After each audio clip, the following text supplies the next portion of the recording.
bénis le Saint-Esprit. Il est présent. Il est descendu le jour de la Pentecôte.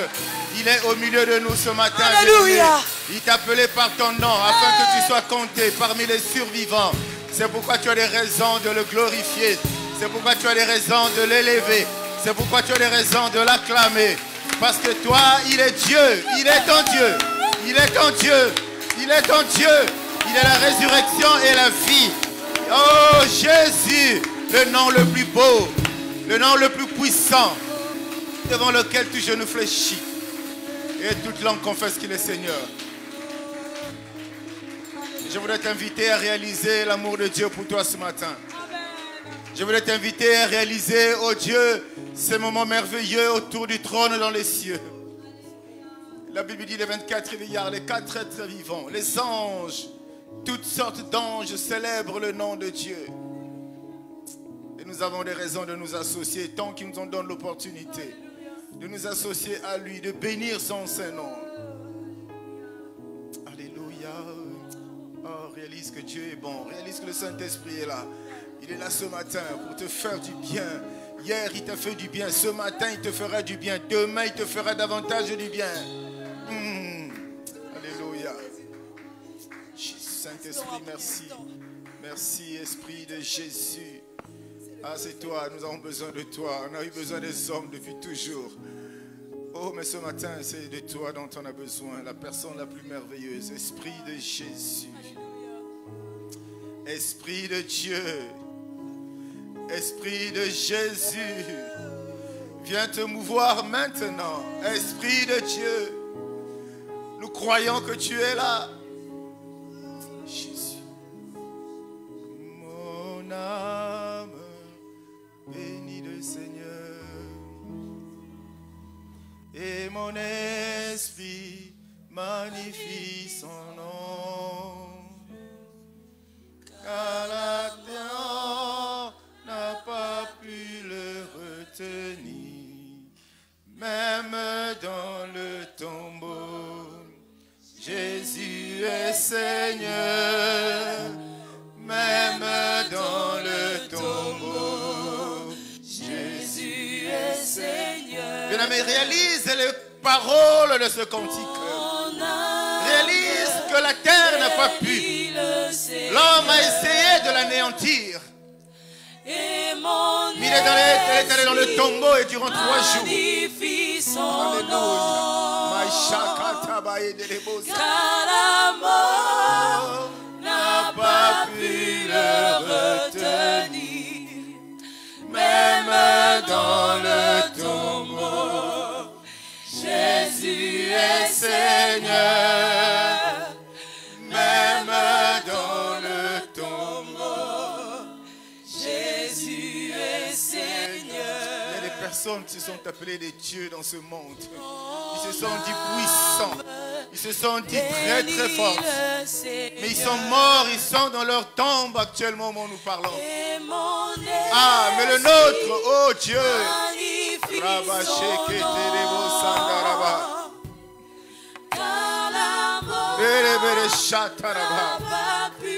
Ah, rien n'a pu le retenir, rien.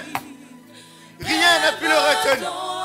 Tombeau, Jésus est Seigneur. Il est Seigneur. Même dans le tombeau, Jésus est Seigneur. Il a vaincu la mort. Même dans le tombeau, Oh Yahweh, Jésus est Seigneur. il est élevé, Yahweh. Même dans le tombeau, Jésus est Seigneur. il est puissant. Même dans le tombeau, oh Jésus, Jésus. est Oh, il est Seigneur. Même dans le tombeau, Jésus est Seigneur. Seigneur, nous le proclamons parce que nous croyons que tu es Seigneur. Nous sommes là debout ce matin, pas par nous-mêmes, mais par ta grâce. Oh Jésus, tu nous as réclamé aucun prix en échange. Nous n'avons rien payé du tout. Mais tu as redonné Ah, parce que tu savais que nous devons ce matin répandre le parfum de notre adoration à tes pieds. Qu'elle monte à toi, ô Dieu. Qu'elle monte à toi, Jésus. Agrée, nous te supplions. Agrée, Seigneur, ô Dieu, les paroles de nos bouches. Tu es notre Dieu. Merci pour la grâce. Merci pour l'opportunité que tu nous donnes de nous parler. Merci pour ces moments merveilleux. Fais-nous du bien, Jésus. Nous le savons, fais-nous du bien. Et tu l'as toujours fait, au-delà des tribulations, des épreuves, des oppressions, des attaques, de toute forme de malédiction. Oh, le dernier mot te revient, Seigneur. Parce que tu es le Rédempteur. Celui-là qui se lève toujours le dernier. Sois célébré à cet endroit. Sois glorifié à cet endroit. Sois exalté à cet endroit. Ah, sois élevé à cet endroit. Et sois acclamé à cet endroit. Parce que toi tu es Dieu. Parce que toi tu es Dieu. Parce que tu es Dieu. Nous t'acclamons, ô Dieu. Béni soit ton Saint-Nom. Dans le nom de Jésus, qu'un vivant me dise Amen. Qu'un vivant me dise Amen. Amen, amen. Alors si tu es dans la joie, communique la joie à ton voisin. Salue cette merveilleuse personne qui est placée à tes côtés.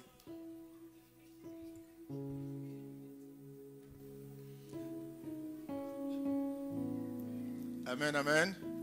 Alors nous voulons prendre place rapidement dans sa présence. Alléluia. Nous bénissons Dieu d'avoir conduit nos pas à cet endroit.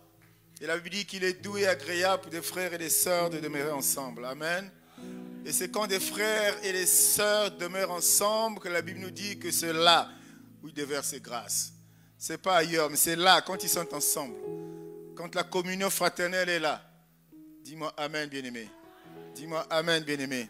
Et ce matin, nous voulons rapidement, pour rester dans nos temps, passer à ce que Dieu nous a mis à cœur de partager à l'occasion de ce culte de reconnaissance, à l'occasion de ce culte d'action de grâce. Amen.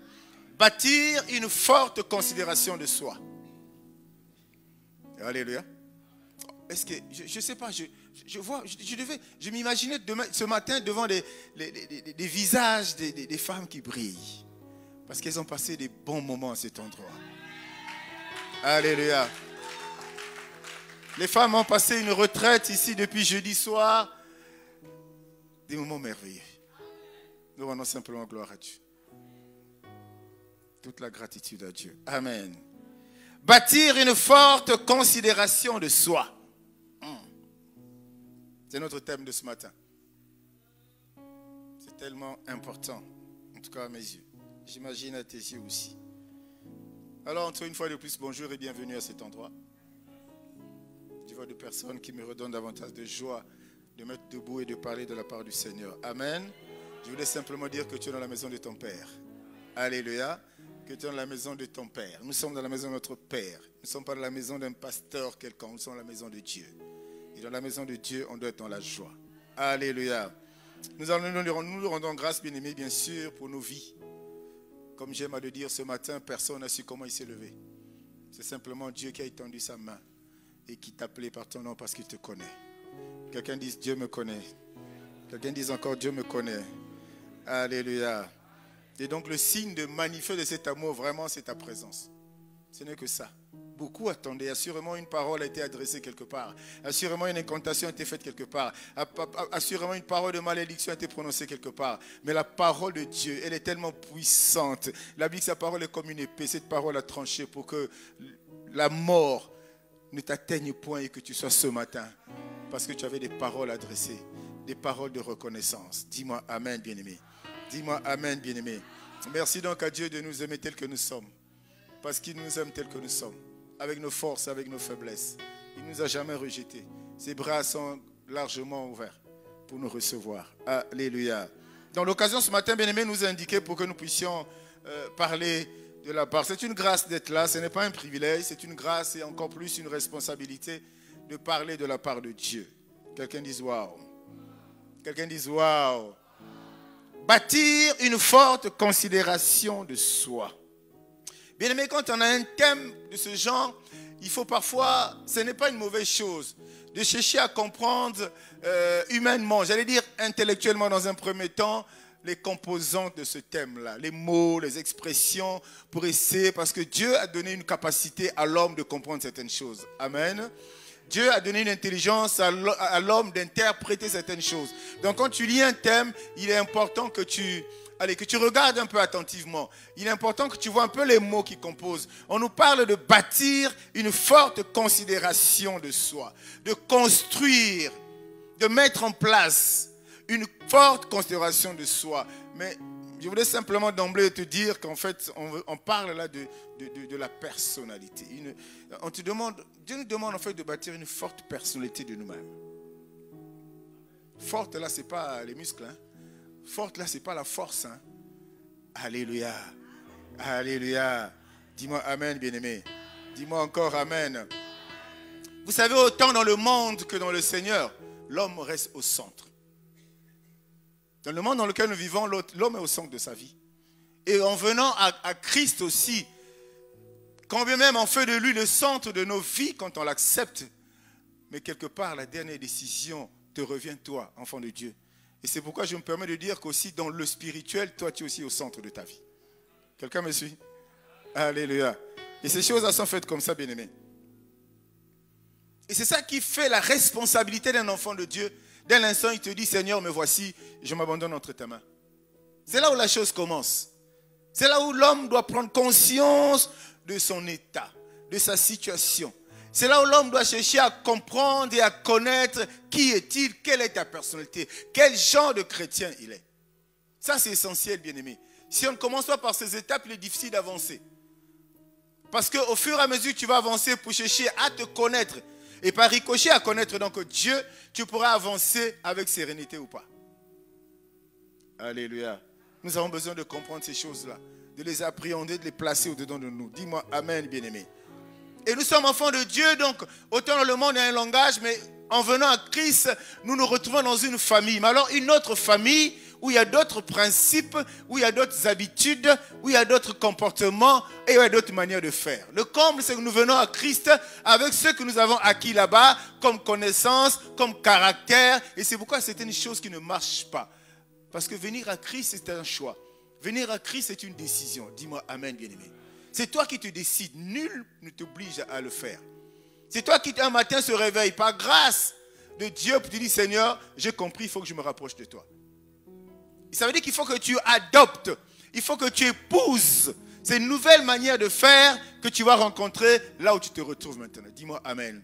Regardez, il y a dans la vie aujourd'hui, il y a ce qu'on appelle des familles d'adoption. Tu peux envoyer un enfant à l'étranger, les familles d'accueil. Mais cet enfant, quand il arrive, il ne va pas emmener avec lui les caractères, le mode de vie, les principes de là où il a grandi. Il est obligé d'aller, il se retrouve dans un nouvel endroit, il est obligé de regarder, d'observer, de constater et de s'adapter. Dis-moi amen. Sinon, la semaine qui suivra, les gens qui t'ont reçu vont dire non, mais tu n'es pas la bonne personne, tu n'as pas ta place ici. Quelqu'un comprend ça? Et c'est des choses qui sont simples, qui facilitent la vie. Mais l'homme n'en prend pas conscience, malheureusement. L'homme pense que c'est des choses qui sont plus compliquées, des choses très grandes, complexes, qui vont arranger tout dans sa vie. Au contraire. Si tu ne commences pas par accorder l'attention aux petites choses dans le royaume, il va être difficile pour toi d'accorder l'attention à ce qu'on appelle des grandes choses. C'est pour ça que Dieu dit, je te donne des petites choses, tu n'arrives pas à les gérer. Comment veux-tu que je t'en donne des plus grandes? Parce qu'on commence petit. Tu n'as pas 100 millions si tu n'as pas commencé à avoir 1000 francs. Alléluia. Quelqu'un me suit ce matin? Acclame pour le Seigneur. On nous parle de bâtir une forte considération. Quand on parle de considération, on a le verbe considérer, bien-aimé. Quand tu considères quelque chose, ça suppose que tu y accordes une grande attention. C'est-à-dire, vraiment, tu y accordes une attention toute particulière. Quand on parle de considérer, bien-aimé, ça veut dire que non seulement tu accordes une attention, mais tu essaies d'examiner parce que tu considères, tu approuves. Quand on parle de considérer, bien-aimé, on parle de prendre en compte. Tu peux donner autant de définitions que tu veux de ce verbe considérer ou de ce mot considération. Tu peux en donner, mais le but c'est de comprendre exactement qu'est-ce que Dieu veut nous dire ce matin. Dieu est en train de parler à toi et à moi, il veut nous parler. L'objectif de la parole de Dieu, c'est de nous aider à nous façonner. pour nous aider à être changés, transformés, restaurés. C'est pour ça, à cet endroit, on parle de la restauration de l'âme. Dis-moi amen, bien-aimé. Et c'est essentiel. Si on ne passe pas par cette première étape, difficile d'avancer avec Dieu. Si on ne change pas, si on ne devient pas réellement cette nouvelle créature, difficile d'avancer avec le Seigneur. Quelqu'un me dise amen. Alors nous allons parcourir quelques versets de la Bible. Nous ne pouvons pas parler avec notre tête, mais nous nous inspirons de la parole de Dieu. C'est pourquoi nous allons lire des versets bibliques. On va les lire un peu tous au même moment. Et après, on va essayer, avec l'aide du Saint-Esprit, de parler rapidement de ça, afin que chacun puisse recevoir ce que le Seigneur a réservé pour lui ce matin. Nous lisons dans le psaume 139. Nous verrons deux versions. La lue second et parole de vie. Psaume 139, 14 à 16. Psaume 139, 14 à 16. Si tu es en capacité de te lever, tu vas te lever pour obéir à la parole de Dieu, parce que la parole de Dieu, c'est Dieu. Amen. Je te loue de ce que je suis une créature si merveilleuse. Quelqu'un dit waouh. Je te loue de ce que je suis une créature si merveilleuse. Tes œuvres sont admirables et mon âme le reconnaît bien. Mon corps n'était point caché devant toi lorsque j'ai été fait dans un lieu secret, tissé dans les profondeurs de la terre. Quand je n'étais qu'une masse informe, tes yeux me voyaient. Et sur ton livre étaient tous inscrits les jours qui m'étaient destinés, avant qu'aucun d'eux n'existât. Ça dit que la parole de Dieu, elle est bien. Elle est bien, la parole de Dieu. Dis-moi amen, bien-aimé. Nous lisons la version parole de vie. Seigneur, je te dis merci parce que tu m'as créé. Oui, mon corps est étonnant et très beau. Toi qui te sous-estimes là. Ça, ce n'est pas l'homme qui parle. Ce n'est pas moi le pasteur qui parle. C'est la parole de Dieu. Mon corps est étonnant et très beau. Quand les gens te voient là, ils doivent être étonnés. Ils vont dire que, parce que la créature, c'est la chose la plus merveilleuse, la plus parfaite que Dieu a créée. L'être humain. On continue. Donc, ce n'est pas la peine de te sous-estimer. Nous allons en parler tout à l'heure. Alléluia. Ce que tu fais est magnifique et je le reconnais. Quand tu me formais dans le secret, quand tu me brodais dans la profondeur de la terre, tu voyais tout. Rien n'était caché pour toi. J'étais à peine formé, tu me voyais déjà. Déjà, tu avais écrit dans ton livre le nombre de jours que tu allais me donner. Et pourtant, aucun n'avait encore commencé. Amen. Nous lisons encore Psaume 8. Là, c'est de 5 à 7, mais selon les versions, ça peut se décaler. Qu'est-ce que l'homme pour que tu te souviennes de lui? Et le fils de l'homme pour que tu prennes garde à lui? Tu l'as fait de peu inférieur à toi, et tu l'as couronné de gloire et de magnificence. Tu lui as donné la domination sur les œuvres de tes mains.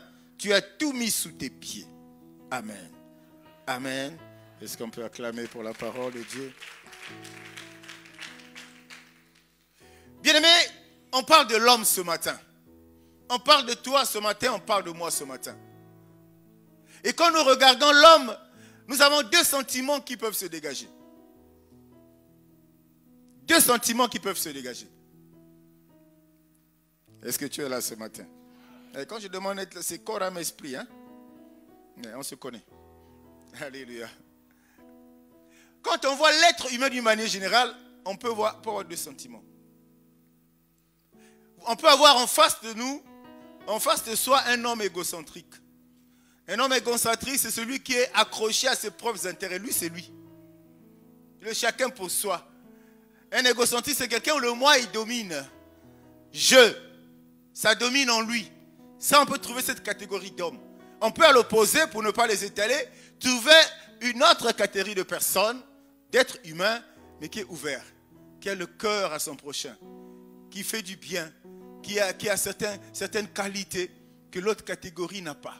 Où les vraiment, et souvent ces personnes, ils font preuve d'une humilité. Dis-moi amen, bien-aimé. Ça, c'est l'être humain. C'est ce que nous pouvons regarder autour de nous dans le monde dans lequel nous vivons. On trouvera deux catégories. Bien sûr, si tu affines un peu, tu en trouveras plus. Tu trouveras d'autres catégories de personnes qui sont là. Bon, enfin, chacun essaie de se comporter comme il entend. Mais nous voulons simplement épingler ces deux-là. Ces deux grandes catégories de personnes qu'on peut avoir. Dans les égos, qui ont un égo. Tu as déjà dit ça. Ce type-là, mais son égo, vraiment. Oui, mais c'est lui. Lui, c'est lui. Quand il est là, c'est lui. Et le monde doit savoir qu'il est là. Et puis l'autre, assurément brisé, taillé par la parole, qui présente une autre face, une autre identité. Est-ce que je parle à quelqu'un bien-aimé? Alléluia. Amen, amen, amen. Le problème, c'est que l'homme a tendance à se voir lui-même. Nous avons lu ces versets pour nous amener à comprendre que ce que Dieu a créé là, je dis, n'est pas bon, mais c'est parfait. L'être que Dieu a créé là, on ne peut pas toucher, bien-aimé. On en parlera. C'est parfait. Il s'appelle Je suis. Il est la lumière. C'est lui le Tout-Puissant. Ce qu'il a créé, c'est la meilleure des créatures. Quand il a regardé, il dit, waouh, mais qu'est-ce que c'est beau ce que j'ai fait. Mais l'homme se regarde. L'être humain se regarde. Regarde sa personnalité. Il trouve que ce qu'il est là, ça ne veut pas être ça. Quelqu'un me suit? Bien-aimés, parfois nous nous détournons du plan de Dieu par nous-mêmes. Parfois nous arrêtons un processus de réussite dans quelques domaines que ce soit dans nos vies par nous-mêmes. Parce que nous voulons nous regarder. Mais avant de se regarder, le comble, c'est qu'on regarde d'abord autour de soi. Quand on a fini de regarder autour de soi, et les yeux étant un des éléments, les organes qui détruisent l'homme aujourd'hui, on veut se regarder soi-même pour dire il y a quelque chose qui ne va pas en moi. Et vous avez des personnes qui développent un complexe grave d'infériorité par rapport à ça. Il s'est dit il faut que je change quelque chose. Mais le diable étant aux aguets, la Bible dit qu'il rôde. Il n'est pas loin, il rôde. Étant aux aguets, on nous a inventé aujourd'hui plein de choses. On vous parle de la chirurgie esthétique. Mais tout ça, c'est la conséquence du fait que l'homme que Dieu a créé n'accepte pas d'être tel qu'il est. Alléluia. Bien aimé, ouais, d'aucuns pourraient me dire, mais oui, mais non, c'est la Bible qui parle. Ces versets-là, c'est clair, le psalmiste dit des choses clairement. Il dit, je suis une créature merveilleuse. Bien aimé, merveilleux, c'est merveilleux. Ce qui est merveilleux, c'est ce qui est bon, c'est ce qui est beau. C'est ça que c'est merveilleux, c'est tout. Dans notre version, on dit, tu as dit, quand tu te vois, tu t'étonnes même. Quelqu'un comprend ça? Tu es tellement fier d'être ce que tu es. Tu t'étonnes. Passez l'expression, tu ne te vois pas avec ta charpente comme ça, habillé, tu dis non, je suis... Non, Dieu quand tu t'as créé, tu n'avais pas de costume, tu n'avais pas de robe, tu n'avais pas de chapeau, tu n'avais rien du tout. C'est cet être-là que la Bible dit, tu t'étonnes. C'est sans, comment on appelle ça? C'est sans armature, c'est sans tout ce que tu peux ajouter. Non, c'est l'être créé là, à la création là. C'est de tête là qu'on parle. Qui dit que je suis une créature merveilleuse. Bâtir une forte considération de soi. Ça passe bien aimé par ces choses-là. On se regarde, on s'offusque, on s'attriste, on se dit mais quelque chose qui ne va pas. Il y a des gens même, ils voient ses jambes, ils voient ses orteils, ils disent il y a quelque chose qui ne va pas. Oh! Il se mire, il voit sa tête, il dit la tête là n'est pas bien. On va couper ça. On verra si tu vas commencer à continuer la vie. Donc Dieu t'a créé comme ça, il est bête. Il ne sait pas pourquoi, malgré ce que maman ait fait des efforts pour arranger, si arranger là, tu es resté comme ça, c'est de la volonté de Dieu. Et ce sont des éléments de base qui nous aident effectivement, qui nous aident à entreprendre, à initier, à rentrer dans cette phase de construction de notre personnalité. Mais il faut être fier de soi, tel que tu es, indépendamment de tout paramètre, indépendamment de ta situation, indépendamment de tout. Il faut être fier de soi. Et ça, un enfant de Dieu doit le comprendre et est censé dans cette attitude-là. Je ne veux pas aborder des sujets, je ne dirais pas vulgaires, je ne veux pas vexer les gens. Mais quand on parle d'être fier de soi, reste tel que Dieu t'a créé. Parce que lui, Dieu cherche sa créature. Dieu cherche la personne qui l'aurait placée quelque part pour que sa bénédiction descende. Dieu ne cherche pas quelque part qui a une personne qui a subi. Bien aimé, il y a des choses graves qui se passent dans ce monde-là. Graves aujourd'hui. Dieu a créé homme. Il y a des gens, Dieu l'a créé homme, non. Il trouve un moyen. Il n'est pas heureux d'être homme, il veut être une femme. Est-ce que quelqu'un me suit? Tu peux extrapoler, hein, tu peux transposer ça dans d'autres aspects de la vie de l'être humain. Et ça, c'est à l'inverse aussi. Il y a des femmes, non, ils veulent être hommes. Dieu t'a créé là, avec tes 30 et quelques kilos. Non, tu vas te gaver de... Il y a des magasins avec des grosses boîtes comme ça en plastique, avec des gélules ou quoi. Tu vois la personne, même les femmes, déformées comme possible. Mais il est heureux d'être comme ça. Moi, je prends ces exemples qui sont au quotidien pour nous aider à comprendre où est-ce que Dieu veut nous amener ce matin. Alléluia. J'ai dit encore à quelqu'un, reste ce que tu es là. Et Dieu aura même des facilités pour te localiser. C'est parce que tu es resté toi que ce matin il t'a localisé pour que tu sois présent en cet endroit. Amen, amen, amen, amen. Alléluia. C'est ça le problème. Quand on parle de forte personnalité, bien-aimé, de considération de soi, c'est essentiel. C'est fondamental. Et ça impose aussi, voilà, parce que bien aimé, le respect que les gens peuvent avoir de toi passe aussi par ta personnalité. Quelqu'un a compris? Ça passe par toi. C'est pour ça qu'il y a des gens dans la rue, partout nous passons dans la société, même en famille, quand on te voit, on te trouve un vulgaire personnage, on dit, oh celui-là, pourquoi? Tu n'incarnes rien, tu ne représentes rien. À cause de quoi? Peut-être à cause de tes manières de faire. À cause de quoi? Peut-être à cause de tes comportements. À cause de quoi? Peut-être à cause de ta langue qui est assez tranchante. Peut-être à cause de quoi? Pour plein de choses qui font que les gens se font une idée de toi. Moi, je suis venu à dire à quelqu'un ce matin, aussi longtemps que tu seras en vie, bien-aimé, reste ce que tu es. Fais ce que Dieu veut que tu fasses. Sois ce que Dieu veut que tu sois. Ne t'occupe pas de ce que les gens peuvent dire. Toi aussi, tu es trop mince. Quelqu'un va te dire ça. Est-ce que le poids ou la maigreur va déterminer les gens qui vont accéder au salut? Je dis à quelqu'un non.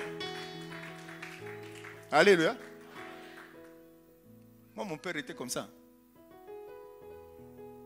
Bon, nous on n'est pas gros, on est tous comme ça. C'est quand même quand je travaille, je me dis, mais toi là, comment tu fais? Ça vient de loin.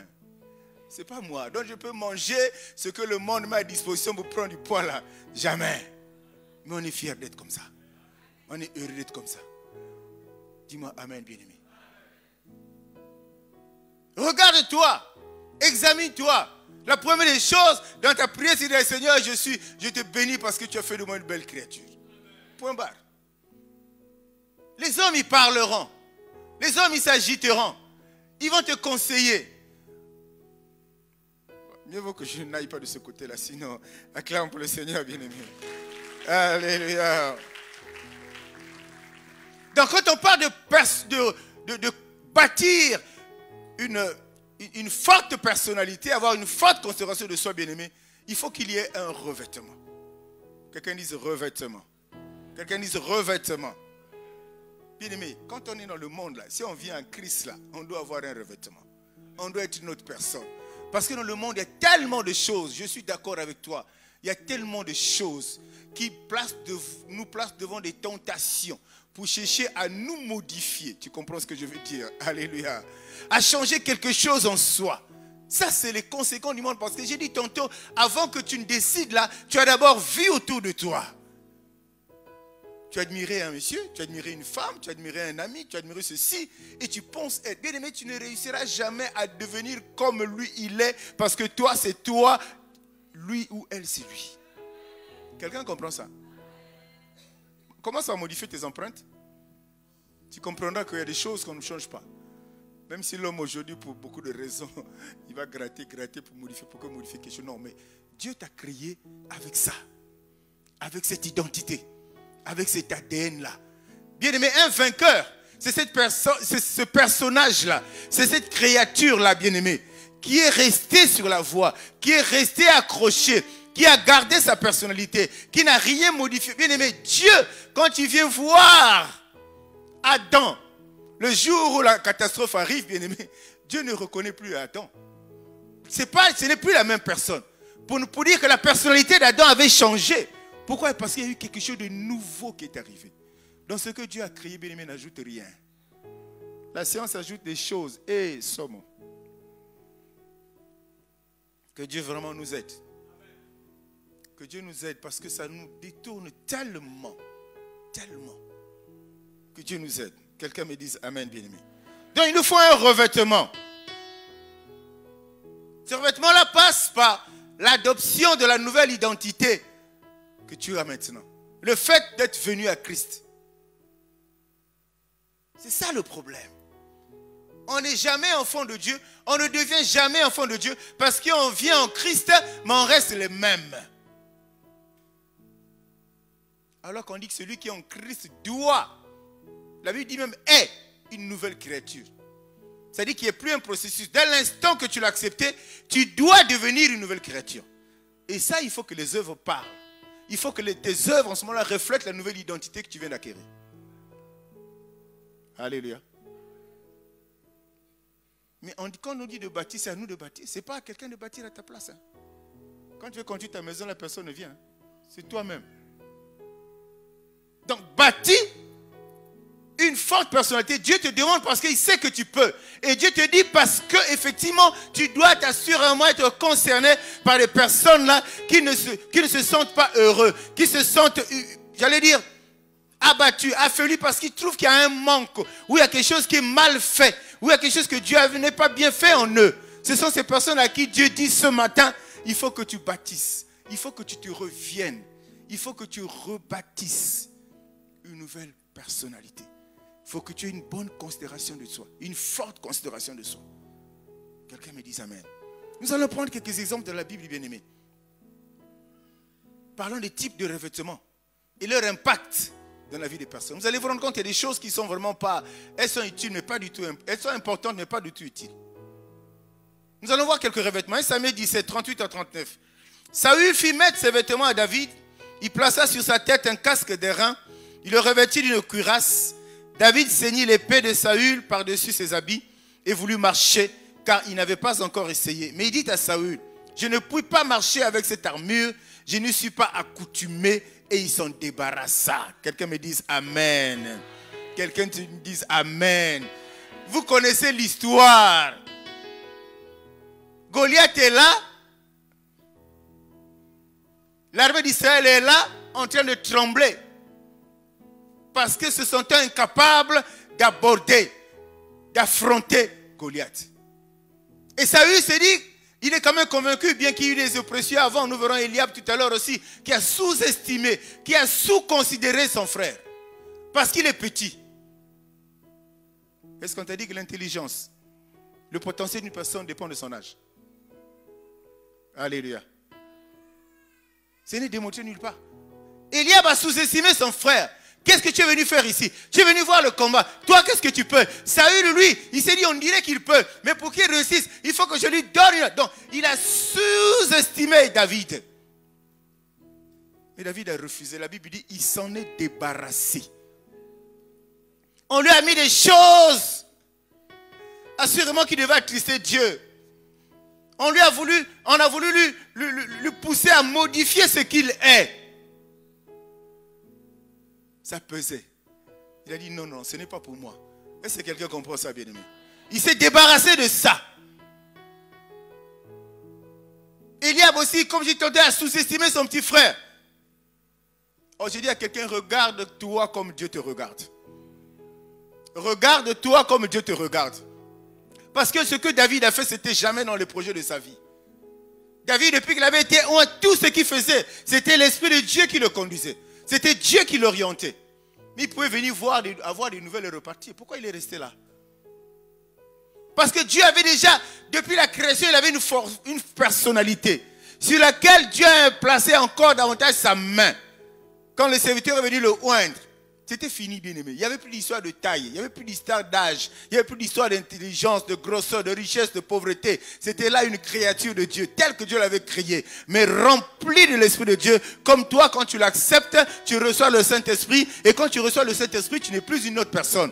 Quand tu reçois le Saint-Esprit, tu es capable de faire des choses qui vont étonner ton environnement. Quelqu'un me suit? David se retrouve là. On l'a sous-considéré. Soyons ce que nous sommes, restons ce que nous sommes. Dis-moi amen, bien-aimé. Alléluia. Donc ne te laisse pas impressionner par des gens pour que tu changes quelque chose de bien en toi. Vous savez, le copier-coller, souvent ça ne marche pas. Quelqu'un me dit amen.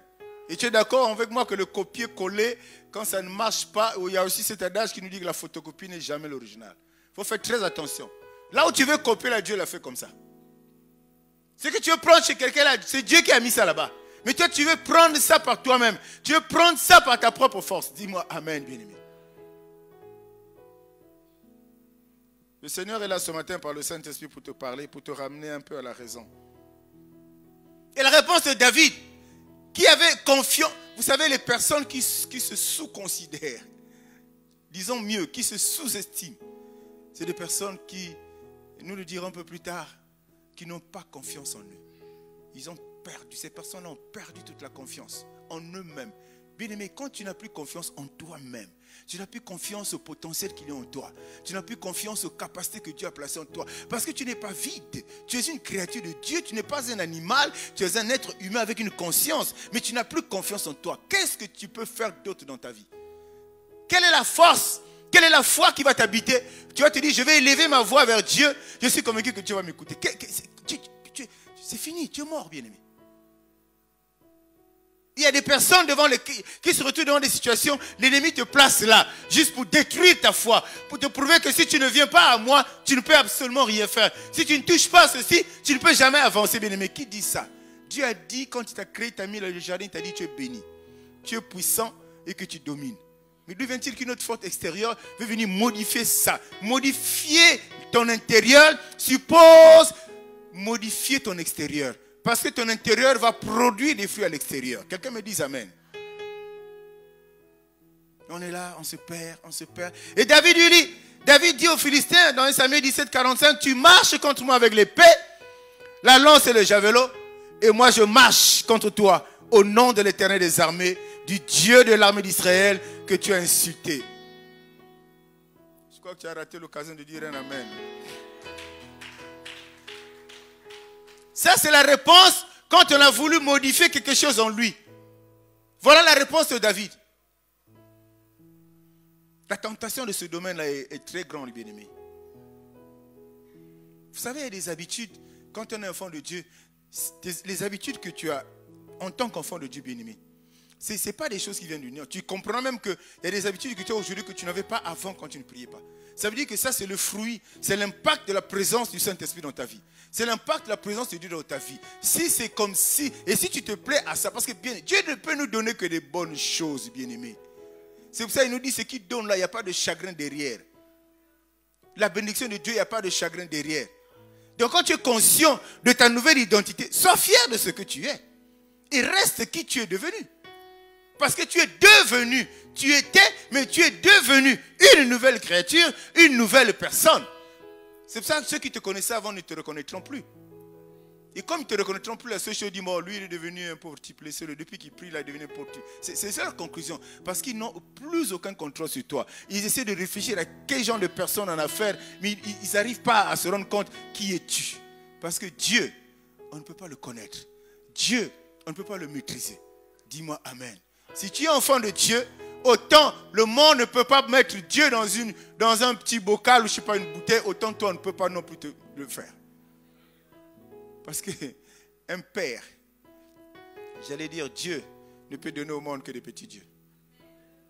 Quelqu'un me dit amen. Et un petit Dieu, il a les caractéristiques, sinon toutes les caractéristiques de son père. C'est pour ça qu'on dit toujours tel père, tel fils. En quoi c'est valable? Ça veut dire qu'il y a des choses en toi qu'on avait retrouvées chez son père, chez ton père. Il y a des choses qui sont en toi qu'on a vues chez ton père. Et c'est ça qui fait, ça c'est le fils d'un tel. Oh, quelqu'un dit je suis le fils de Dieu. Quelqu'un dit je suis le fils de Dieu. Alléluia. Donc quand tu es devant ces épreuves-là, quand tu es devant ces situations-là, tourne ton regard vers Jésus. Quand quelqu'un veut te détourner pour que tu changes quelque chose en toi, regarde à Dieu. Ça va te consoler. Le psaume 139 reviendra en toi. Que tu es une belle créature. Dis-moi amen, bien-aimé. Voyez-vous? Et ce phénomène, on ne fait pas attention à ça dans la vie. Hein? Les gens qui se marient, vous voyez bien, l'homme, il trouve une femme qu'il finit par aimer. La femme aussi trouve un homme qui finit par aimer. Eux, ils se sont aimés, ils se sont mariés. Alléluia. La personne que tu trouves là, qui n'est pas bien, il faut changer quelque chose. Il y a quelqu'un qui va l'aimer tel qu'elle est. Quelqu'un comprend ça? L'homme que tu trouves, il est court. Il y aura une belle femme qui va l'aimer là. Et moi, je rends grâce à Dieu. Dis-moi amen, bien-aimé. Et voilà comment le monde nous détourne. La volonté de Dieu, c'est la volonté de Dieu. Quand le temps est arrivé, elle s'impose. Tout le monde peut ou ne pas être d'accord, mais quand Dieu veut, c'est ce qui va se faire. Quand Dieu a décidé, c'est ce qui va arriver. Donc ne change rien en toi. Garde le caractère que tu as eu quand tu es arrivé dans le royaume de Dieu. Quand tu as changé ton identité. Reste cette personne-là. Chaque jour que tu avanceras avec Dieu, tu vas bâtir, tu vas fortifier, tu vas construire cette considération, cette personnalité qui fera que quand les gens te disent, waouh, il est devenu comme ça. Alléluia. Reste qui tu es. Si tu es une femme, reste qui tu es, ma soeur. Il y a quelqu'un qui est quelque part. Si tu es un homme, reste qui tu es, mon frère. Il y a quelqu'un qui est quelque part. Ne change rien en toi. Forge-toi au contraire. Frotte-toi à la parole de Dieu. Chaque jour, accroche-toi à l'évangile. Chaque jour, écoute la parole. Il y a des choses que Dieu a réservées pour toi. Parce qu'il a dit, même on a lu dans Psaume 139, avant que tu ne sois, il t'avait établi avec cette beauté à la vue de lui-même. Parce qu'il a voulu que tu sois comme ça. Vous avez voulu que tous les habitants de la terre aient la même face, la même tête, la même taille. C'est ça. C'est ça, non? Pour que tu te sens pas, pour que tu te sous-estimes pas. Donc tu vois, je ne sais pas combien de milliards d'êtres sur la terre, tous ils ont la même taille, tous ils ont la même forme, tous ils ont la même tête, tous ils ont tout en commun. Non, Dieu n'est pas comme ça. Alléluia. Chacun a une histoire à bâtir avec Dieu. Et la Bible dit que Dieu aussi a un projet pour chacun. Il n'a pas de projet commun. C'est pour ça qu'il dit que le salut, il est individuel. Il n'est pas. Vous pouvez vous aimer comme je ne sais pas comme. Non, non, non, c'est individuel. Vous n'aurez pas au ciel, le jugement ne sera pas le même. Dis-moi amen. Est-ce que je peux acclamer pour le Seigneur de nous?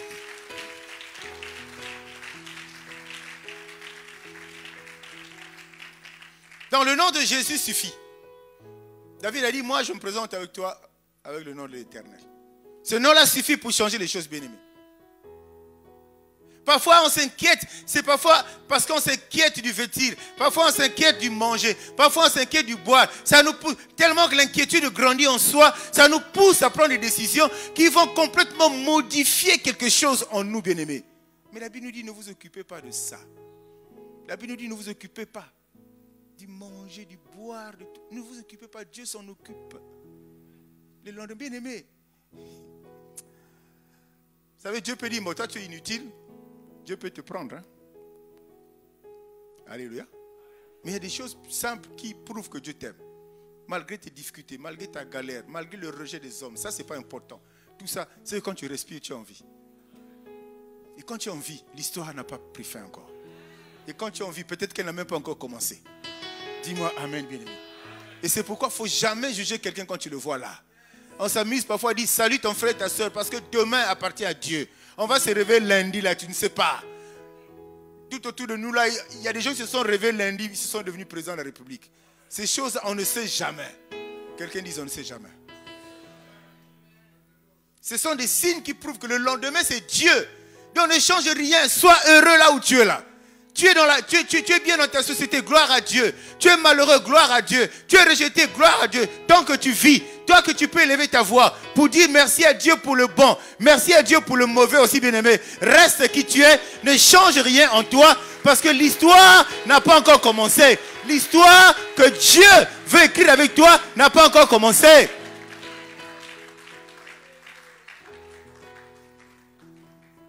Moi, j'ai toujours dit que je comprends, notre environnement aujourd'hui est très complexe. Il y a tellement de paramètres qui nous détournent. Nous devenons comme des prouas. On jette un filet, on jette une canne à pêche, on jette, on est devenu, on mord rapidement. Et le fait de mordre là, tu ne sais pas qu'est-ce que ça va changer en toi. Tu ne sais pas qu'est-ce que ça va modifier en toi. Mais la Bible nous édifie, bien-aimés. Non, relisons encore là. Je te loue de ce que je suis une créature si merveilleuse. Et parole de vie, oui, mon corps est étonnant et très beau. Point barre. J'ai honte de sortir parce que je suis court. Continue à avoir honte. Alléluia. Continue à avoir honte. On t'encourage à avoir honte. Dis-moi Amen, bien-aimé. Dis-moi Amen. David s'en était débarrassé. Regardez l'histoire de Bartimée, bien-aimé. Quand Bartimée apprend que Jésus-Christ est là, il avait un manteau. Quelqu'un dit manteau. Donc il avait une personnalité que les gens... Allez, je ne sais pas si c'est propre de dire que les gens lui avaient imposé qu'il soit ce qu'il était là. Il avait un manteau. Mais quand il a entendu que Jésus-Christ était là, la Bible dit qu'il a jeté le manteau. Il s'est débarrassé du manteau. Parce que ce n'était pas avec le manteau que Dieu l'avait créé. Il s'est présenté devant Dieu sans son manteau. Un manteau qui peut symboliser beaucoup de choses.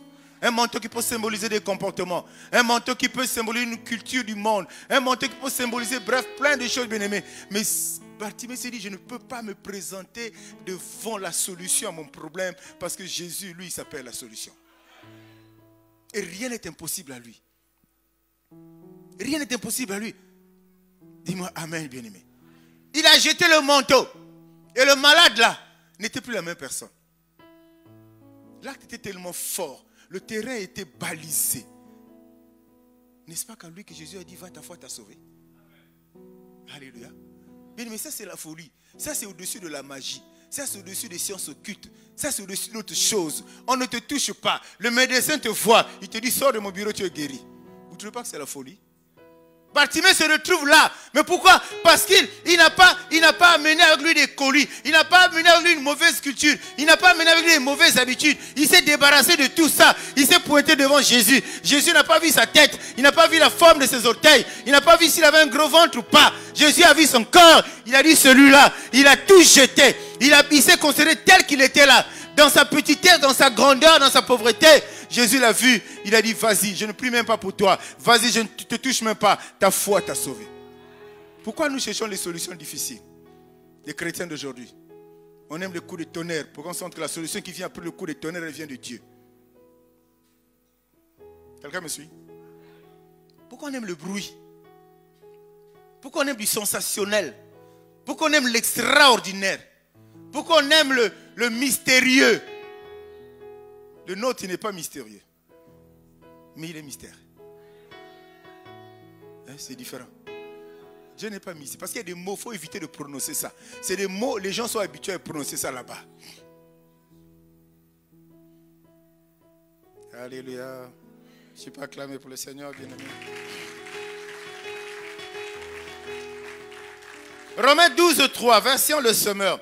En vertu de la grâce que Dieu m'a faite, voici ce que je dis à chacun d'entre vous. N'allez pas au-delà de ce à quoi vous devez prétendre. Tendez au contraire à une sage appréciation de vous-même, chacun selon la part que Dieu lui a confiée. Tu n'as pas compris ça? En vertu de la grâce que Dieu m'a faite, voici ce que je dis à chacun d'entre vous. Dieu est en train de parler à chaque cœur ce matin. N'allez pas au-delà de ce à quoi vous devez prétendre. Allez au-delà de ce que tu n'as pas prétendu. Ça veut dire que derrière ce acte d'aller là, il y a l'envie, il y a tout. Mais Dieu dit ne va pas au-delà. Tendez au contraire à une sage appréciation de vous. Mais bien, il faut s'apprécier. Tu te mets devant le miroir, tu es seul comme un fou dans ta chambre. On dit je suis beau, je suis belle. Si quelqu'un t'écoute par la fenêtre, tu vas dire mais lui là il a fumé. Non, il n'a pas fumé. Il est créature de Dieu. Il sait qui il est. Dieu l'a créé comme ça. Et tout ce que Dieu a créé est bon. On est d'accord, non? Tout ce que Dieu a créé est bon. Il n'allait pas. Tendez au contraire, apprécier. Faut s'apprécier. Alléluia. Amen, amen, amen. Le problème, c'est que quand on n'a pas une bonne compréhension de cette affaire de considération de soi, de personnalité bien-aimée, on court de danger. On court des dangers. On va en épingler quelques-uns. Le premier danger, bien-aimé, c'est la haute opinion de soi. Moi, c'est moi. En dehors de moi, il n'y a rien. Une opinion exagérée de soi. Mais est-ce qu'un chrétien a besoin de ça? On n'a pas besoin de ça, bien-aimé. 1 Pierre 5,5. De même, vous qui êtes jeunes, soyez soumis aux anciens et tous dans vos rapports mutuels, revêtez-vous d'humilité, car Dieu résiste aux orgueilleux, mais il fait grâce aux hommes. Ça, c'est connu de tout le monde. Mais regarde cette haute opinion de toi. C'est-à-dire qu'il y a des gens à longueur de journée, ils sont là à s'apprécier eux-mêmes. Parfois, quand tu l'écoutes, tu te dis, ah Seigneur, pardonne-moi. Il est en train de s'apprécier là. C'est ce pourquoi il s'apprécie là. Il n'y a même pas le millionnaire en lui. Mais il s'apprécie. Mais apprécie-toi pour ce que Dieu a mis en toi. Apprécie-toi pour les bonnes choses qui viennent du royaume. Ne t'apprécie pas par rapport aux choses du monde. Donc il y a des gens qui ont une forte opinion d'eux-mêmes. C'est-à-dire il n'y a que eux quoi. C'est-à-dire tout ce qu'ils regardent là, c'est comme des herbes, c'est comme des animaux. Eux, c'est eux. Et ça, c'est un danger, bien aimé, quand on n'a pas compris ce problème de considération de soi. De forte personnalité. Ça, c'est un danger, bien aimé. Et ça crée ce qu'on appelle un complexe de supériorité. Il n'est pas intelligent, mais il veut être au-dessus de tout le monde. C'est pour ça que c'est un chef. Je suis chef, je suis chef. Quand il y a un défaut comme pour les techniciens, les agents le jouent avec lui. Hein. Et là, le chef, il boit, il ne comprend rien. Mais tous les matins, tu dis chef. Tous les matins, quand tu arrives, tout le monde est au garde à vous. Même les civils. Tous les matins, on doit t'ouvrir la porte. On va te faire tout. Ça dit que tu es le patron. Mais quand ça caille, chef, je ne connais pas. Mais ça ne marche pas ici. Quelque part, chef, je ne connais pas. Ils connaissent ça. Mais ils font exprès pour te ramener sur le chemin. Parce que tu es trop là. Un complexe de supériorité. Ça ne sert à rien, bien-aimé. Alléluia. Est-ce que quelqu'un me suit ce matin, bien-aimé? Donc, s'il y a la haute considération de soi, il y a aussi la sous-considération. Et là, tout à l'heure, j'ai parlé de complexe d'infériorité. C'est un danger. Pourquoi tu penses que tu es inférieur à l'autre? Toi, enfant de Dieu. En quoi tu es inférieur? Tu vois le monde. Toi, tu es un être spirituel.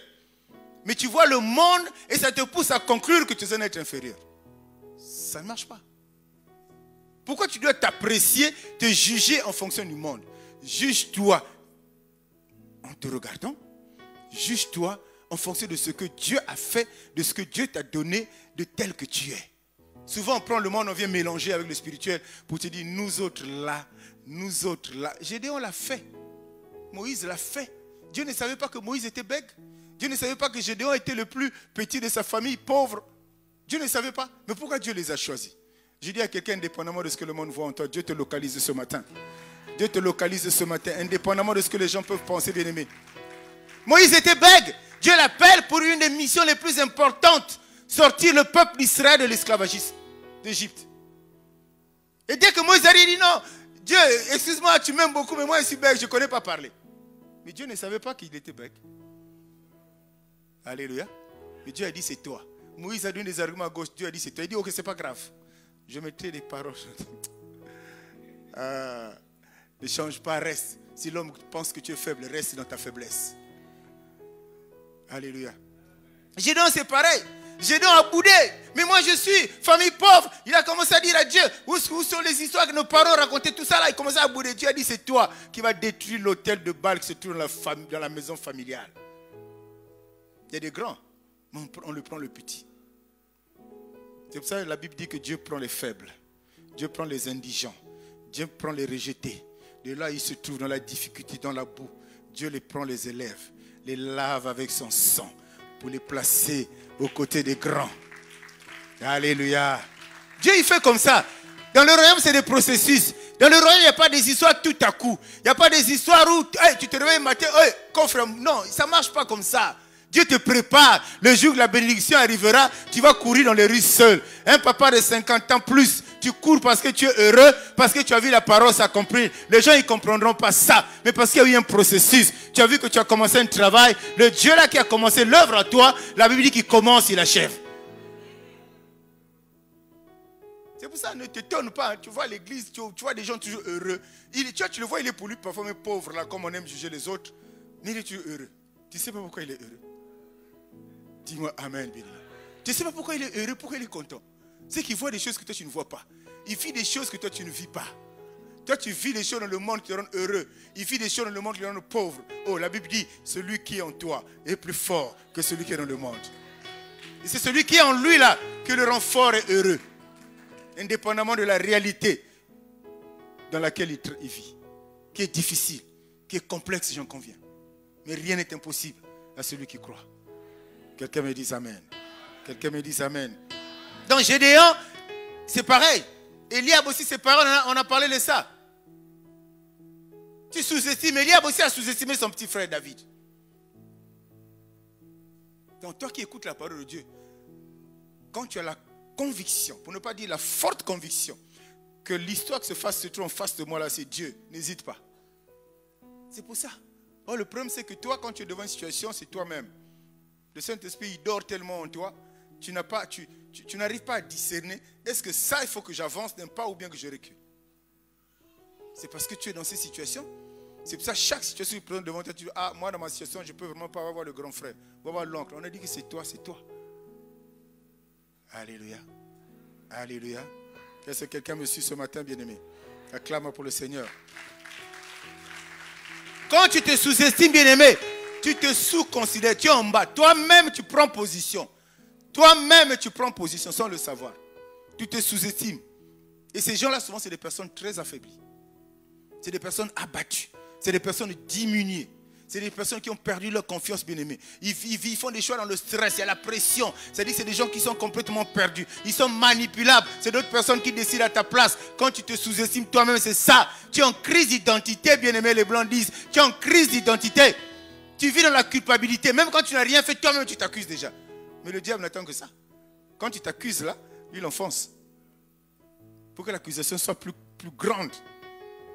Tu te sous-estimes pourquoi? Pourquoi? Parce que tu n'as pas mangé, tu penses que tu es devenu faible par rapport à celui qui a mangé. Vous savez, aujourd'hui, tu n'as pas mangé, tu as faim. L'autre a mangé bien. Après manger, il est allé faire la sieste, comme on dit. Qu'est-ce qu'il a mangé? Alléluia. Vous savez, aujourd'hui, je suivais un documentaire, il y a des décès en Europe, là, enfin, pas décès au journal. Des gens qui ont mangé, je crois que c'est de la sardine. Hein? La pauvre personne mangeait dans un restaurant. Ça veut dire que ça devait être un plat. Vous connaissez les restaurants en Occident. On fait bien le mettre de feuille. Après, il prend la photo et puis il la publie sur la page de l'hôtel ou du restaurant. C'est beau à voir déjà. Le dessin, c'est beau à voir. Les gens ont mangé. Il y a une personne qui est décédée. Alléluia. C'est pour ça, Dieu, nous devons manger tous les jours. Mais quand ça manque là, ne pleure pas pour ça. Ne t'attriste pas pour ça. Si tu n'es pas habitué à faire les jeûnes, fais même un jeûne. Même si c'est le carême, ce n'est pas grave, fais quand même. Parce que Dieu n'a pas donné ce jour-là. Je ne te dis pas de ne pas bien manger. Il faut bien manger. Hein? Quand tu peux bien manger, tu manges bien. Et nous épinglons des situations qui détournent les enfants de Dieu. Les situations qu'on appelle les difficultés qui détournent les enfants de Dieu, qui poussent les enfants de Dieu à changer, à se transformer, à modifier quelque chose en eux. Nous sommes en train de parler de ça, mais ça n'empêche pas que toi, enfant de Dieu, c'est toi, tu dois bien manger, tu dois bien vivre, tu dois bien dormir, tu dois être heureux. Ça, c'est toi, ce n'est pas à eux, c'est pour toi. Dis-moi Amen, bien-aimé. Si tu as compris ça, tu acclames le Seigneur.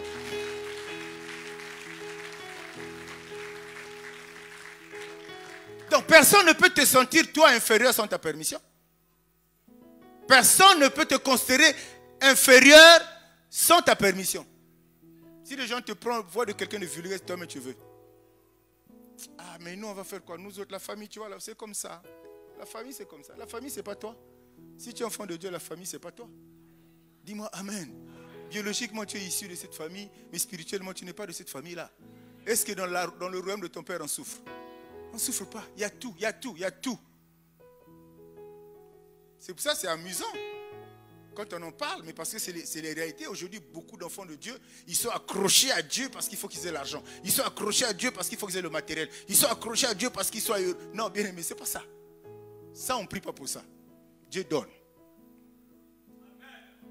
Tu n'as pas compris ça. On ne prie pas pour ça, bien aimé. Dieu donne. Dieu donne à qui? Des personnes qui se sont taillées, des personnes qui sont prêtes, des personnes qui sont disposées, des personnes qui ont été enseignées, complètement nouvelle identité. Ces personnes-là, leur vie, c'est une vie d'adoration parce qu'ils n'ont pas besoin de demander à Dieu. Dieu sait, ils sont rentrés dans le palais. Et dans le palais de Dieu, dans le palais de leur Père, rien ne manque. Tout ce qui s'y trouve leur appartient. Quand ils en ont besoin, ils ne demandent pas, ils prennent.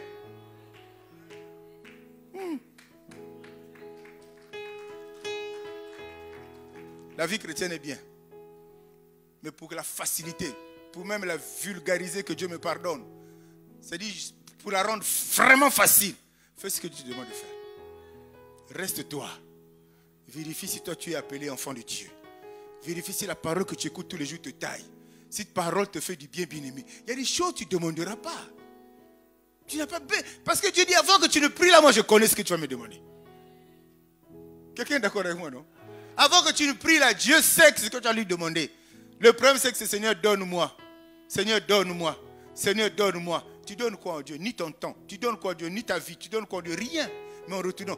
Quand tu vas arriver à l'époque où, au moment où tu auras vraiment donné à Dieu, c'est-à-dire quoi? Donner à Dieu, c'est accepter cette parole, la prendre et accepter qu'elle te forge, qu'elle te façonne. Pour moi, je considère ça comme tu t'es donné à Dieu. Quand tu auras totalement donné à Dieu, Dieu te donnera le reste. Cherchez premièrement le royaume et le reste vous sera donné. Nous cherchons le reste. C'est pour ça que tu vois aujourd'hui les 3 mois dans les églises. Après il va là-bas, il n'y a pas l'onction. Après il va là-bas, la femme du pasteur là me parle mal. Après il va là-bas, le pasteur orgueilleux. Bien aimé, pardon, on ne peut pas parler de soi. Moi je ne suis pas pour moi orgueilleux, pardonnez-moi. Je ne suis vraiment pas orgueilleux. Franchement, on pouvait l'être mais ça ne paye pas.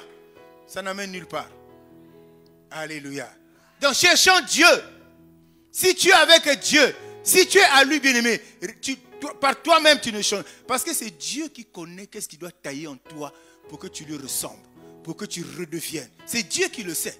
Mais pourquoi toi-même? Tu t'es créé toi-même? Non, c'est lui qui t'a créé. Donc c'est lui qui est censé voir là. C'est pour ça qu'on parle de la nouvelle création. C'est lui qui est censé, pour que tu redeviennes une nouvelle créature, c'est lui qui doit te tailler. C'est lui qui doit te façonner. Ne te taille pas toi-même. Ah, les femmes. Les médecins aux États-Unis font de l'argent. Dieu m'a créé, mais mon sein là, il est trop petit. Ou bien d'autres, Dieu m'a créé, mais mon sein là, il est trop gros. Ou bien elle se voit et se dit, le corps là, c'est pas ça.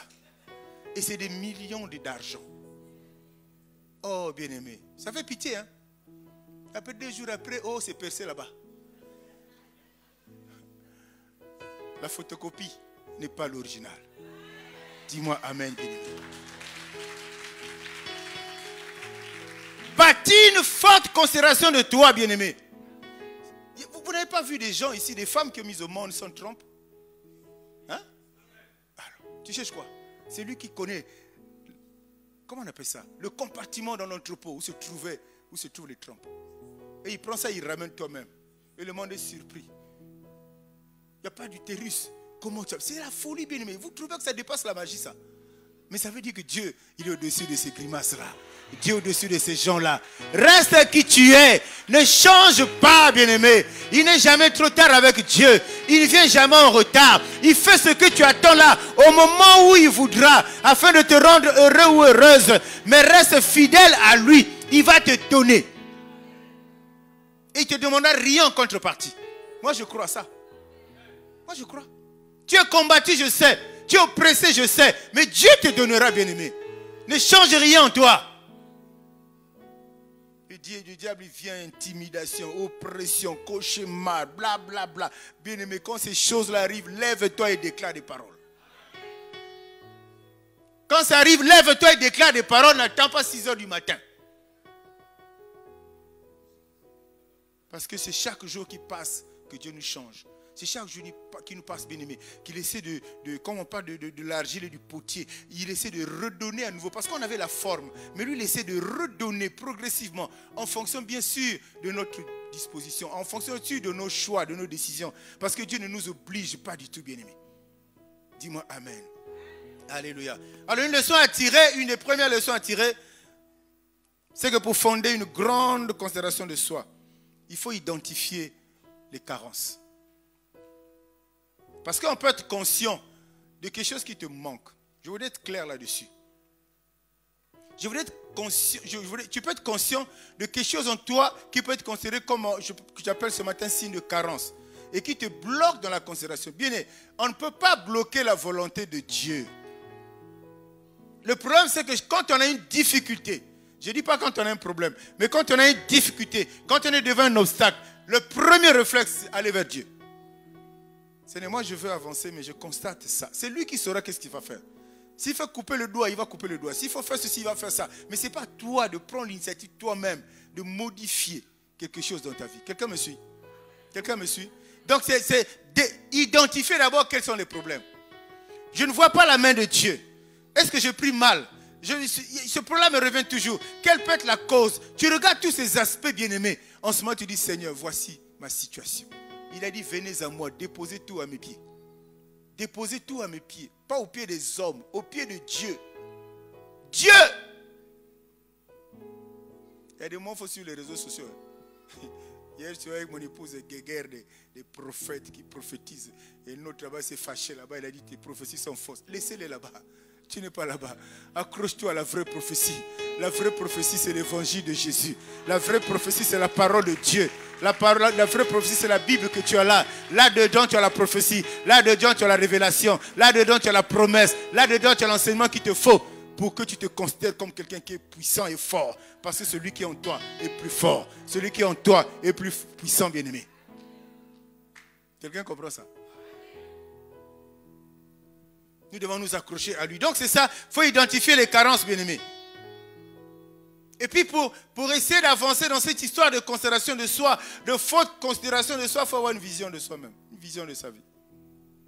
Quelqu'un comprend? Il faut une vision. Vous savez, les ambitions sont bonnes, mais elles deviennent mauvaises quand elles sont démesurées. Ou bien quand elles sont fondées sur quelque chose d'autre. Tu as vu quelque chose, toi aussi, ça suscite en toi quelques ambitions. Non. C'est légitime d'avoir des ambitions dans sa vie. Dis-moi amen. C'est légitime d'avoir une vision dans sa vie. Dis-moi amen. Humainement, Seigneur, voilà. Mais Dieu sait là où il t'amène. Dieu ne t'amène pas là où il n'a jamais été. Dieu sait ce qu'il veut faire de toi. Mais maintenant, dans la vie terrestre aujourd'hui, bien, mais c'est à nous de faire le premier pas. Dieu a déjà fait.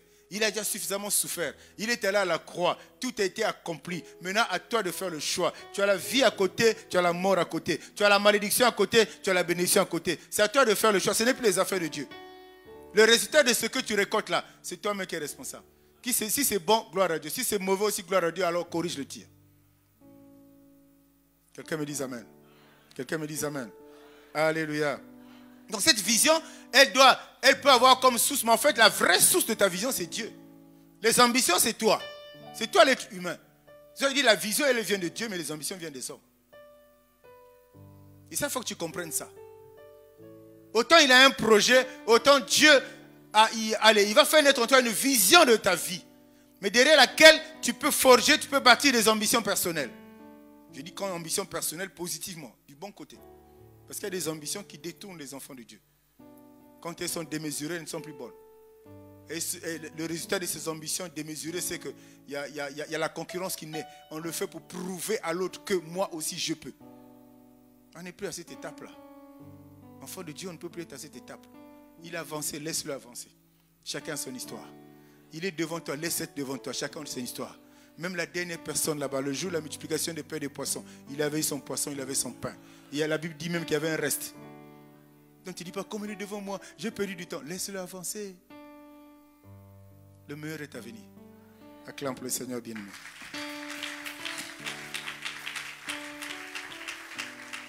Donc on va terminer, on a dépassé légèrement déjà notre temps. Il y a des personnes qui se sous-estiment. Quand tu les vois, tu sens que ces personnes-là ont développé ce complexe d'infériorité. Ils ont une caractéristique. Ils aiment s'isoler. Ils aiment s'isoler. Toujours dans son petit coin. Parce que non seulement il a honte, mais ils se sentent vraiment inférieurs vis-à-vis des autres. Ça, c'est des personnes qui se sous-estiment. C'est des personnes qui ont des difficultés pour développer cette forte personnalité-là. Ça, c'est un truc. Quand tu regardes quelqu'un, toujours isolé, non. Parfois, un peu fausse humilité. Ça, c'est la mode. Fausse humilité. Chef. Quand tu vois, à la limite, il vient se prosterner. Comme beaucoup de pasteurs aiment ça aujourd'hui, que les âmes viennent là à genoux. Papa. C'est la fausse humilité.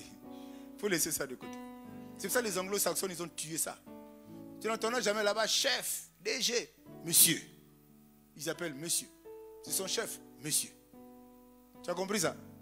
En quoi il désobéit, en quoi il déshonore la personne qui est en face de lui.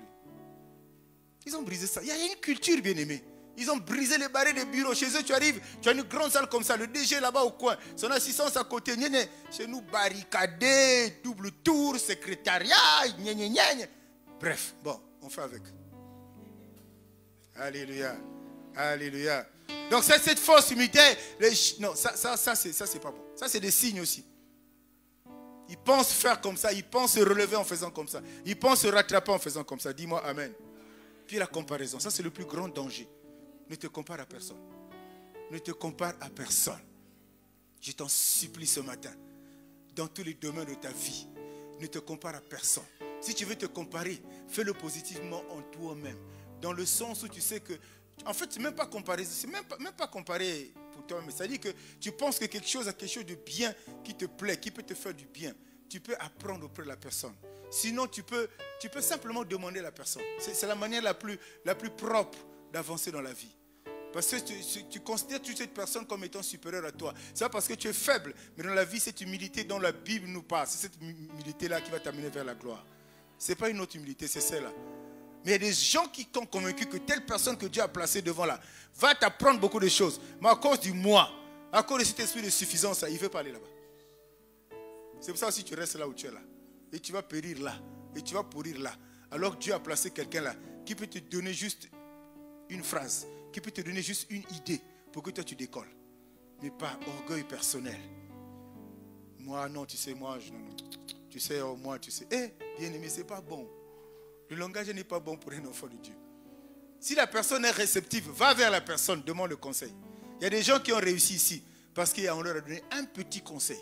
Il y a des gens qui ont réussi ici parce qu'ils ont entendu une phrase de quelqu'un. Il y a des gens qui ont réussi ici parce qu'on leur a donné une certaine méthode de faire. Donc il y a différentes manières de faire. Mais il faut que tu aies le désir d'aller vers ces personnes-là. Quand Dieu te convainc d'aller, vas-y. Il va te conseiller, tu réussiras. Ça ne va rien enlever en toi. Dis-moi amen, bien-aimé. On va lire le dernier passage rapidement. Tite 1 à partir du verset 10. Car nombreux sont ceux qui refusent de se soumettre à la vérité. Ils profèrent des discours creux et entraînent les gens dans l'erreur. On en trouve surtout parmi les gens issus du judaïsme, même aujourd'hui du christianisme. Ça, c'est moi qui ajoute. Parce qu'on parle du judaïsme. Moi, je dis aujourd'hui même dans le christianisme. Il faut leur fermer la bouche, car ils bouleversent des familles entières en enseignant ce qu'il ne faut pas pour s'assurer des gains malhonnêtes. Un Crétois, qu'il considère comme un prophète, a dit: les Crétois ont toujours été menteurs. Ce sont des bêtes méchantes, des gloutons et des fainéants. Voilà un jugement qui est bien vrai. C'est pourquoi reprends-les sévèrement pour qu'ils aient une foi saine, en ne s'attachant pas à des récits juifs de pure invention et à des commandements provenant d'hommes qui se sont détournés de la vérité. Pour ceux qui sont purs, tout est pur. Mais pour les hommes souillés, incrédules, rien n'est pur. Leurs pensées, leurs consciences sont souillées. Certes, ils prétendent connaître Dieu, mais ils le réunissent par leurs actes. Car ils sont détestables, rebelles et se sont disqualifiés pour toute bonne œuvre. Amen. Acclame pour le Seigneur. Enfin, pour terminer ce matin, bien-aimés, beaucoup de personnes pensent que la réussite des uns est la cause de leur échec. C'est un danger. L'autre a réussi. Pourquoi tu penses que c'est parce qu'il a réussi? C'est lui qui est à la base de tes échecs, non? Et ça, c'est des personnes qui se sous-considèrent. C'est des personnes qui ont des difficultés pour développer cette force personnalité en eux. L'autre a réussi, il a eu ses grâces. Pourquoi tu penses que c'est lui qui est la cause? Parfois, vous ne vivez même pas au quotidien. Pourquoi tu penses que c'est lui qui est à l'origine de tes échecs? Pose-toi simplement la question: arrête-toi, Seigneur, pourquoi j'ai échoué? Et Dieu va te donner la réponse. Alléluia. Alors, rapidement, les principes. Est-ce que vraiment un enfant de Dieu peut bâtir une considération forte en lui? Je dis oui. Quelqu'un dit oui. Quelqu'un dit oui. La première des choses, c'est qu'il dit: il n'y a aucune situation dans la vie d'un enfant de Dieu qui est définitive. Ça, c'est le premier principe. Enfant de Dieu, aucune situation dans laquelle tu es aujourd'hui ne sera définitive. Jusqu'à la mort, non. Il n'y en a pas. Deuxième principe, bien-aimé. Chacun doit se débarrasser pour être ce que Dieu veut qu'il soit. Débarrasse-toi de tout ce qui peut t'empêcher de devenir mieux, de redevenir ce que Dieu veut que tu sois. Troisième principe, la bonne considération de soi, bien-aimé. Mais on ne se considère pas soi-même comme ça si on n'a pas la connaissance de la parole de Dieu. La bonne connaissance de soi exige une bonne connaissance de la parole de Dieu. Je ne parle pas de parfaite, mais bonne connaissance de la parole de Dieu. Quatrième principe, commence à aimer et apprécier le Dieu qui est en toi. Commence à aimer et apprécier Dieu qui est en toi. Donc commence à t'apprécier toi-même. Parce que toi, tu es l'image de Dieu. Dis-moi amen, bien-aimé. Sixième principe, refuse de garder les choses négatives en toi et ne permets pas que l'opinion des gens puisse déterminer ta perception de ta personne. Je reprends ce dernier principe. Refuse de garder les choses négatives en toi et ne permets pas que l'opinion des gens puisse déterminer ta perception de ta personne. Dis-moi Amen, bien-aimé. Dis-moi Amen. Et je voulais terminer pour dire à une personne ce matin, quand on te rejette, ça peut être à l'opposé dans le royaume de l'élévation que Dieu a préservé pour toi. On peut te rejeter aujourd'hui, ça peut être l'élévation que Dieu a prévue pour toi. Parce qu'il faut que tu commences par le bas pour être en haut. Avec Dieu, on ne commence pas en haut pour rester en haut. Avec Dieu, on commence en bas. On peut te rejeter, mais c'est le signe d'élévation. Pendant que tu es en train d'acclamer le Seigneur, tu es en train de te mettre debout et commencer à remercier le Seigneur. Tu es en train de te mettre debout, remercier le Seigneur. Vite fait, bien-aimé. Remercie Jésus, remercie Jésus. Alléluia. Alléluia. Ta volonté, Seigneur, voici mon cœur. Parle à Dieu, remercie-le. Remercie le Seigneur. Seigneur, voici mon cœur qui veut. Aide-moi, Seigneur, à faire ta volonté. Ta volonté. Aide-moi, Seigneur, à faire ta volonté. Mais alors ta volonté seule. Voici mon cœur. Redonne-moi l'image à la création. Ta volonté. Et incruste en moi une personnalité, une forte personnalité de moi-même. Donne-moi la capacité de m'apprécier. Donne-moi la capacité de réaliser que je suis heureux. Une belle créature telle que je suis. Donne-moi la capacité, l'intelligence. Oh Dieu, de me regarder comme étant la personne la plus merveilleuse. Seigneur, ce matin, il t'a plu de me parler. Il t'a plu de me faire du bien. Il t'a plu, Père, de m'apporter davantage de connaissances. Seigneur, cultive, bâtis, forge au-dedans de moi une forte considération de moi-même. Oh, une des clés pour avancer avec assurance avec toi vers le chemin de la victoire. Tu es notre Dieu, notre Père. Tu es notre Dieu, notre Roi. Béni soit ton Saint-Nom, Seigneur. Sois célébré, Jésus. Alléluia. Tu vas reprendre cette prière avec moi. Seigneur Jésus, ce matin, je suis dans la joie d'avoir reçu ta parole. Cette parole qui m'a fait du bien. Cette parole qui m'a fortifié. Oui, parce que hier, j'ai été abattu, frustré. Je me suis sous-considéré. J'ai développé ce complexe d'infériorité. Alors que tu m'as rassuré ce matin que j'étais, que je suis une belle créature, que je suis étonné de me voir tel que tu m'as créé. Seigneur, merci. Ce matin, élève, Père de gloire, le niveau de ma foi et propulse-moi vers une nouvelle dimension de la compréhension de ta parole. Ce que je sais, tu ne parles pas en vain. Quand tu parles, c'est pour un but. Quand tu parles, c'est pour changer quelque chose au-dedans de moi. Merci Seigneur. Je m'offre à toi. Je m'ouvre à toi. Cher Saint-Esprit, contrôle totalement ma vie, contrôle totalement ma vie et prends-moi par la main, amène-moi sur le chemin de la vérité, sur le chemin de la victoire, sur le chemin de la vie. Jésus, ce soir encore, tu es mon potier, je suis l'argile. Façonne-moi, façonne-moi, façonne-moi de l'intérieur, de l'extérieur, selon ton bon vouloir, ton bon plaisir, et donne-moi la forme qui te plaît. Donne-moi la forme, l'image qui me ramène à tes pieds, car c'est à tes pieds que j'ai la victoire, car c'est à tes pieds que les promesses s'accomplissent, car c'est à tes pieds que je récolte, que je moissonne.